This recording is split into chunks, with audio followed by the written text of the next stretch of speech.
নিজের হায়াতকে মাস, সপ্তাহ, দিন দিয়ে ভাগ করেন। এস্টিমেট করে নেন যে যদি আপনি 60 বছর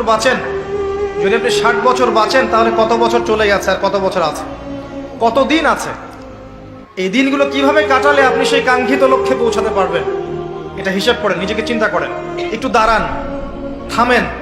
যে ফ্লোতে ছুটছেন, পরিবারের পিছনে, ব্যবসার পিছনে, চাকরির পিছনে, আপনার সমাজের পিছনে, দুনিয়ার পিছনে, বাড়ি গাড়ি স্ট্যাটাসের পিছনে, একটু দাঁড়ান, রিল্যাক্স হন। একটা রাত একটু থামেন, রিল্যাক্সে চোখটা বন্ধ করে খাতা কলম নিয়ে বসেন পড়ার টেবিলে। চিন্তা করেন যে আপনি দুনিয়াতে থাকতে আসেন নাই, আপনি মরতে এসেছেন।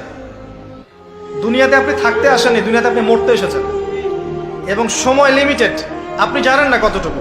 ধরে নিলাম 60 বছর, আপনার 30 চলে গেছে, বাকি 30 পড়ে আছে। এই বাকি 30-এর শেষ 10 বা 5 আপনি আমল করতে পারবেন না চাইলেও। যে স্পিড এখন করতে পারছেন ওই স্পিডে পারবেন না, পসিবল না। এখন আপনার হাতে 20-25, এটাকে দিন দিয়ে ভাগ করেন। এখন দেখেন বিগত যে সময়টা পার করে এসেছেন, এই সময়ের মধ্যে কতটা রোজা রাখেন নাই, কত ওয়াক্ত নামাজ পড়েন নাই, কতবার জেনা করেছেন, কতবার সুদ খেয়েছেন, কতটা মানুষের হক নষ্ট করেছেন, কতটা দুর্নীতি করেছেন, কতবার মাদক খেয়েছেন, কতবার মেয়ের সাথে বারে ড্যান্স করেছেন, কতটা গার্লফ্রেন্ড চেঞ্জ করেছেন। আপনি হিসেব করেন, আমল নামা হিসেব করেন। আপনার আমল নামা নিজে হিসেব করেন।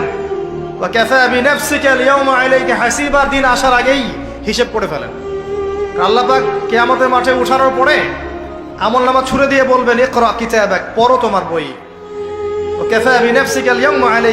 আজকে তুমি তোমার হিসাব নেওয়ার জন্য যথেষ্ট।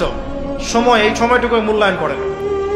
এখন আপনি যদি ডেডিকেটেড হয়ে যান, না আমি যা করেছি, আগের পাপগুলো থেকে তওবা করব, যার যার হক তাকে ফিরিয়ে দিব। কাউকে যদি গালি দিয়ে থাকে, গিয়ে বলবো ভাই আপনাকে গালি দিয়েছিলাম, আমাকে মাফ করে দেন।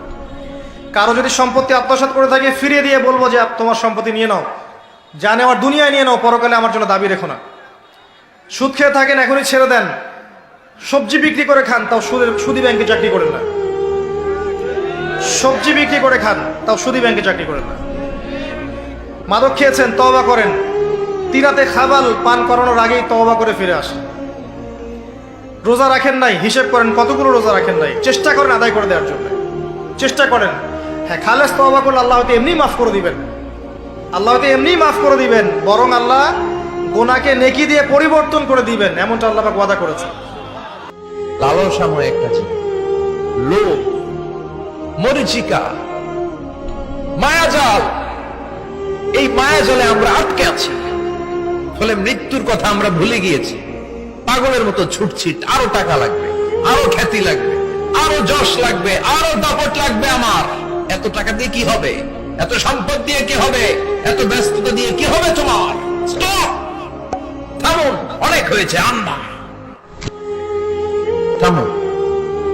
Take a rest, take a breath, and think about death. Think that you have to go back to your Lord. একটু বসেন না, একটু ভাবেন যে আমাকে চলে যেতে হবে। এই কোলাহল, এই ব্যস্ততা, এগুলো থাকবো না আমি। সাইয়েদনা ওমর ফারুক বলেছেন, মুতু ক্বাবলা আন তামুতু, মরার আগে একবার মরো। হাসিবু ক্বাবলা আন তুহাসাবু আলাইকুম, তোমার হিসাব নেওয়ার আগে তুমি একবার নিজের হিসাবটা করো না। কাগজ বের করে একটু লিখো না কি কি ভালো কাজ করছিলা, যেগুলো দিয়ে নাজাতের ওয়াসিলা হতে পারে। 1, 2, 3, আর কি কি আকাম কুকাম করছো দেখো না, লিখে দেখো তোমার অবস্থাটা কি। মরার আগে একবার মরো। মরার আগে খাটের মধ্যে শুয়ে শটান করে চোখ বন্ধ করে একবার মরার ভান করে দেখেন কেমন লাগে। চোখটা বন্ধ করেন আর ভাবেন আপনি নাই, কি কি হতে পারে ভাবেন। আপনার ছেলে মেয়েরা কান্না জুড়ে দিবে, আপনার প্রাণের স্ত্রী বিলাপ শুরু করে দিবে, বন্ধু বান্ধবের চিৎকার আর মাতম, স্থানীয় এলাকার মসজিদে ঘোষণা, অমুক এলাকার নিবাসী অমুক ভাই, অমুকের ছেলে অমুক দুনিয়ায় নাই। সব আত্মীয়রা চলে আসবে, ফেসবুকে স্ট্যাটাস দেয়া হবে, সবাই সবাইকে জানাবে বিকাল 4টায় অমুক হাই স্কুল ময়দানে আপনার জানাজা। ছুটে আসবে, সবাই ছুটে আসবে আপনাকে শেষ বিদায় দিতে, গুড বাই জানানোর জন্য, আল ওয়াদা, বিদায় জানাতে আসবে সবাই। 4 তাকবীর দিয়ে আপনার জানাজা হবে, অশ্রুসিক্ত জানাজায় আপনার বিদায় হবে। কাঠের খাটিয়ার মধ্যে করে কাঁধে তুলে আপনার কবরে নেওয়া হবে, আগে থেকে খুঁড়ে রাখা কবরটার মধ্যে আপনারে বিছিয়ে দেয়া হবে। বাঁশের কচি দিয়ে তার উপরে মাটির চাপা দিয়ে সব চলে যাবে। ভাবেন না একবার চোখ বন্ধ করে, this is the circle of life, this is the nature of life. এটা সবার হবে, আমার হবে, আপনার হবে। এত মায়া, এত ভালোবাসা কই যাবে? কেউ থাকবে না। সবাই আপনার অন্ধকার কবরে রেখে দিয়ে চলে আসে।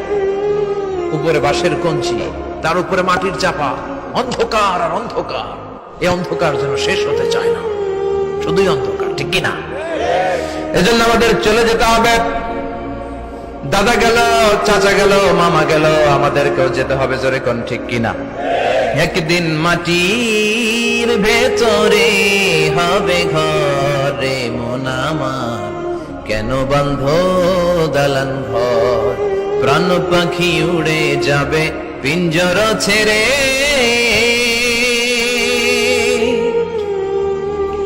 ধরা ধামে সবই রবে, তুমি যাবে চলে। বন্ধু বান্ধব যত, মাতা পিতা যারা সুত, সবই হবে তোমার পরে। মন আমার কেন বান্ধ দালান ঘর?